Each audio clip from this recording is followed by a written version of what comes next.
ஒரு இளைய தெளிவின் பிரதிநிதியாக விஜயின் அந்த விஜய் தற்போது எப்படி செயல்பட்டு கொண்டிருக்கிறார், அவர் இன்னைக்கு என்ன அறிவிப்பை கொடுக்க போய் என்பது எதுவும் தகவல் இருக்கா அவங்ககிட்ட? அறிவிப்பு என்ன கொடுப்பாங்க அப்படிங்கறத தாண்டி இன்னைக்கு வந்து அவர் அதாவது விஜய் வந்து ஒரு இடத்துக்கு வராரு அப்படின்னாலே ஒரு மிகப்பெரிய எதிர்பார்ப்பு இருக்குது. 2026 சட்டமன்ற தேர்தல் வரை இருக்குது.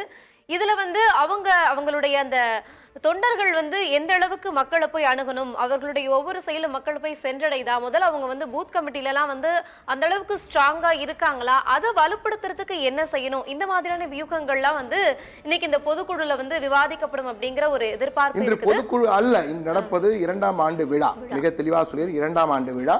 எனவே 2ஆம் ஆண்டு விழாவை என்ன சொல்ல போகிறார் என்று தற்போது நேரே மிக முக்கியமான ஒரு பிரேக்கிங் நமக்கு கிடைத்திருக்க அந்த செய்தியை தற்போது பார்க்க இருக்கிறோம். விஜய் இன்று எழுப்ப போகும் கோஷம் மிக முக்கியமானது. நான் தயார், நீங்கள் தயாரா என்ற கோஷம் தான் விஜய் இன்று எழுப்ப போகிறார். தலைப்பாகவே நாம் போகலாம். விஜய் இன்று எழுப்ப போகும் கோஷம் மிக முக்கியமான கோஷம். களத்திற்கு நான் தயார், நீங்கள் தயாரா என ரசிகர்களை பார்த்தல்ல, பொதுமக்களையும் பார்த்து கேட்க போகிறார். இன்றைய கூட்டத்திலே 2ஆம் ஆண்டு தொடக்க விழா கூட்டத்திலே இன்றைய அறிவிப்பு, விஜய் கொடுக்க போகிற மிகப்பெரிய அறிவிப்பு, நான் தயார், நீங்கள் தயாரா என்பதுதான் விஜயின் பஞ்ச் டைலாக் என்று அவருடைய சினிமா பாணியில் சொல்ல வேண்டும் என்றால் பஞ்ச் டைலாக்.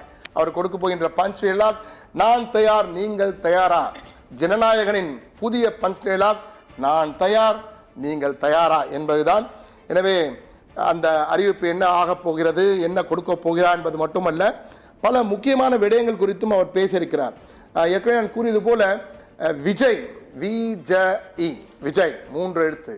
இந்த தமிழகத்திற்கும் 3 எழுத்திற்கும் மிகப்பெரிய ஒரு தொடர்பு இருக்கிறது.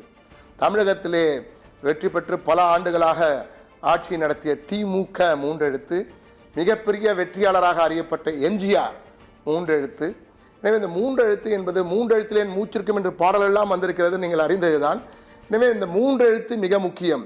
தவக தமிழக வெற்றி கழகம், விஜய் 3 எழுத்து. எனவே இந்த 3 எழுத்து சாதிக்குமா சறுக்குமா மிக முக்கியமானது.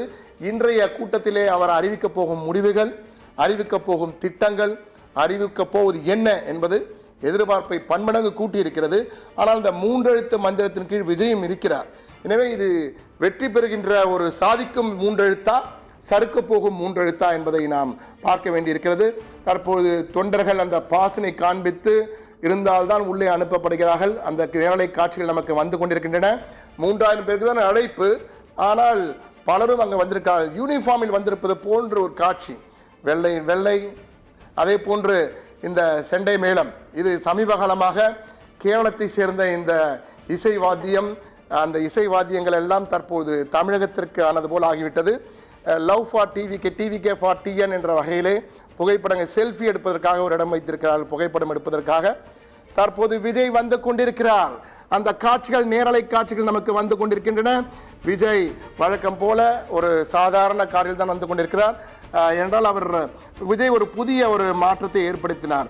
அந்த தலைவர்களுக்கு மரியாதை செலுத்தும் போது, அஞ்சலி செலுத்தும் போது பெரிய கூட்டத்தில் இல்லாமல் அவர் மட்டுமே சென்று இந்த பூக்களை தூவி மரியாதை செய்கின்ற காட்சிகள் எல்லாம் பார்த்து கொண்டிருக்கிறோம். அதே போன்று தற்போதும் பாருங்கள், பெரிய படை பரிவாரங்கள் இல்லாமல் அவர் மட்டும் ஒரு காரிலே எளிமையாக வந்து கொண்டிருக்கிறார்.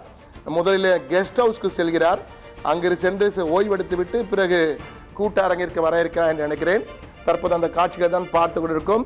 விஜய்க்கு செண்டை மேல முழங்க அந்த உள்ளே சென்ற காட்சிகள் வந்துவிட்டார்கள். பவுன்சர்கள் படை வழக்கம் போல உள்ளே சென்றிருக்கிறார். விஜய் ஓய்வெடுத்து விட்டு அங்கிருந்து கூட்ட அரங்கிற்கு நேரடியாக செல்ல இருக்கிறார்.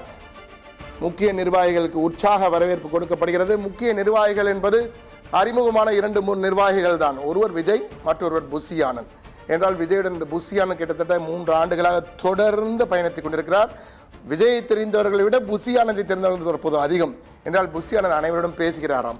எனவே புஷி ஆனந்துக்கு அடுத்தபடியாக வெங்கட்ராமன் பொருளாளர், தற்போது ஆதவ் கிருஷ்ணா வந்திருக்கிறார். ஆதவ் கிருஷ்ணா ஊடக வெளிச்சத்தின் மூலமாக மிகப்பெரியதாக பேசப்படுபவர். எனவே அவர் தொண்டர்களுக்கு நெருக்கமாக இருப்பாரா என்பது ஆச்சரியம்தான், ஒரு மிகப்பெரிய கேள்வி. ஆனால் விஜய்க்கு நெருக்கமாக இருக்கிறார் என்பது மட்டும் தற்போதைக்கு நமக்கு தெரிகிறது, உறுதியாக தெரிகிறது. பிகேவை அழைத்து வந்த பிரசாந்த் கிஷோர் என்ற பிகேவை அழைத்து வந்தவர் ஆதவ் கிருஷ்ணா தான், என்றால் ஆதவ் அர்ஜுனா தான். அவரும் ஏற்கனவே பிகேவுடன் இணைந்து பணியாற்றி இருக்கிறார்.